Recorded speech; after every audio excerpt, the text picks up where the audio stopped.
Hello and welcome to another Tabitha's Glass Emporium YouTube video. Today I want to look at this. This was supposed to be a tropical sea bowl and it got thermal shocked in the kiln, and so it's turned into a tropical sea scene, two tropical sea scenes. So today we're going to have a look how I made this bowl into a disaster and turned it into two fantastic little pictures. So cutting colour is always hard. I've done a circle, I've made sure there's oil all the way around, and I'm making sure I've got a clear path over it, and then I'm going to push, and then I can hear where I'm getting to the end. I'm going to unclip this. Now I'm just going to cut off the excess.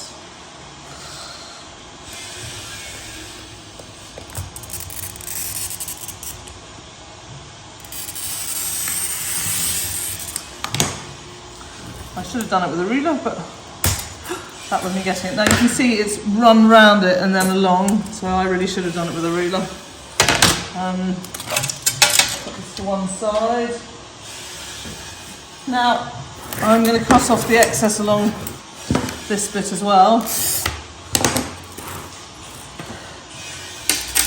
and hope it runs around there. Now normally you would turn it over and press on the back, but because this is opal, I'm not going to do that, and I can actually feel that it's already running slightly. So I'm going to just do it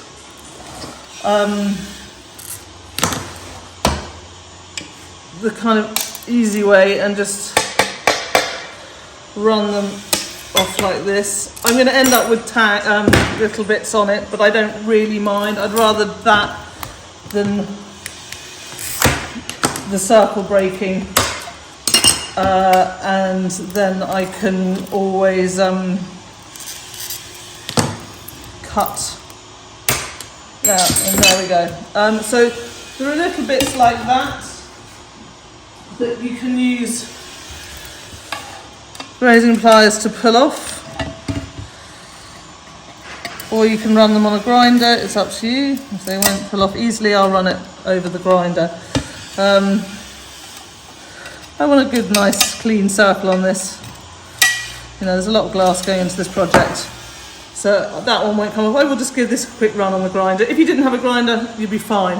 I mean, I know a lot of people flip them over and press the score to run it, but when it's opal, it's harder to see, and so I just find this a slightly easier method. I know it's not quite as neat, and if you're good at running circles, good on you. I am not so good at running circles. So yeah, that's how I will do this.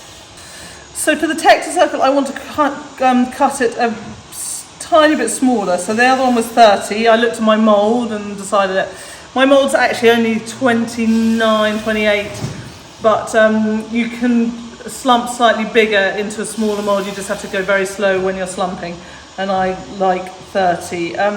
So I'm going to make this sort of 29.4. Got to make sure this is really tight, otherwise it has a tendency of moving. Now I'm going to need to make sure I've got space for, I don't want to waste too much glass, but I also don't want to be too close to the edge.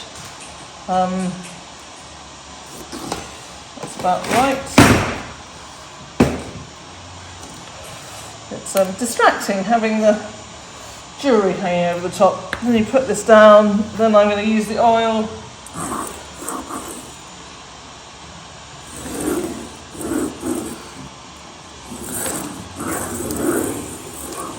And then I'm just going to do this circle like the last. These are some stringers going in. These are going to go on a high tack fuse. I want them sort of, you know, contour, good contour, but not as hot as some of the other things because they're quite thin. Otherwise they just literally turn to blobs. So this will go in and we can see how it is when it comes out. Here are some corals ready to go in the kiln for a full fuse. Some made out of Murrine, some made out of scrap, particularly our candy scrap, and some made out of stringers, and even our mini twisty cane. So these will go on a full fuse and can be used in projects. So we're going to fuse this upside down. I thought about doing it the right way up, and I am worried about bubbles, but If we do the corals on top, they are going to spread a lot and they're going to look less dainty and more like kind of really chunky corals, which isn't the look I want. So I've drawn the circle on here, and I'm going to take the corals and put them down. I'm actually going to fuse this with the round side up. It's just going to leave more space for air to kind of come out, and that will fit nicely to the glass. So yeah, I'm going to do that with all of them. I'm just going to put them down now and sort of have a look how they look. I want to make sure there's lots of spaces for air to get out between them, so that they're not, it doesn't make it really impossible for the air to escape.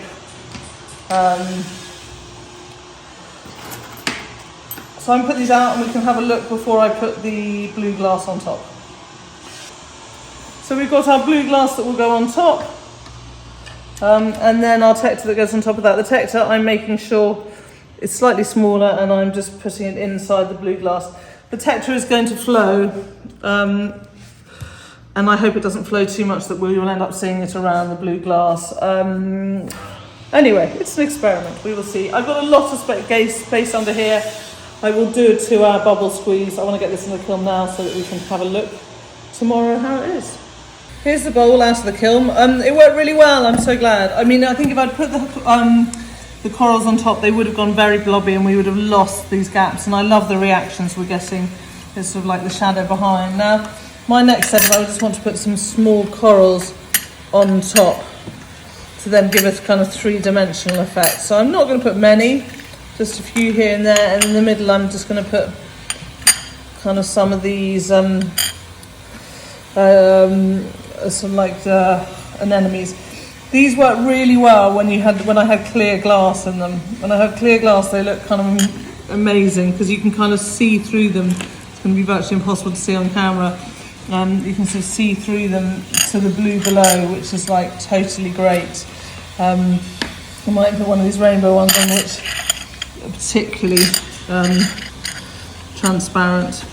And so I'm just going to put a few of those on. Now guys, we're talking about thick layers here of glass, so this is going to have a very long anneal and the slump will be incredibly slow. We're going to put some fishes on this and then we'll have a look what it looks like before it goes in the kiln. This is ready to go in the kiln. I just added a bit of pattern bar on. We're making a load of new pattern bars, and I thought actually pattern bars could make fantastic items in coral wreaths. So I've just tried a little piece in this one to see how it turns out. So we had a bit of an accident on this one. It's thermal shocked. Now you can tell it's thermal shocked on the way up because all the Murrine has kind of gone over the edge, and if it was on the way down they would have broken apart. Plus the edges are fused, which means this edge has been tack fused, and so it's thermal shocked on the way up. I didn't do a slow enough ramp on this. There's no way to put this back together because the Murrine have gone over the edge.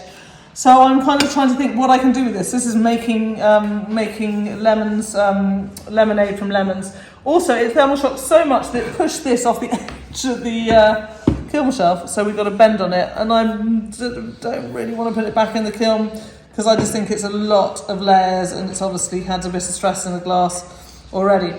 So my idea, it's not got stress in the glass, it was annealed totally properly on the way down, so it shouldn't break any more than this. This is stress caused by heating too quickly on the way up, and that heating too quickly on the way up, considering it was had so much glass on it, meant that it shocked through. Guys, I'm not going to kind of give the schedules for this. This isn't a project I suggest you do. I'm just going to show you that you can. It's got some ideas in here that you can do. I'm now going to take this. I'm going to cut both edges off, so then we have round circle pieces that we can sell like this in our kind of shop here. So I'm going to cut the edges off these two, and then we can just have a look at them at the end, and then that's how I would sell them.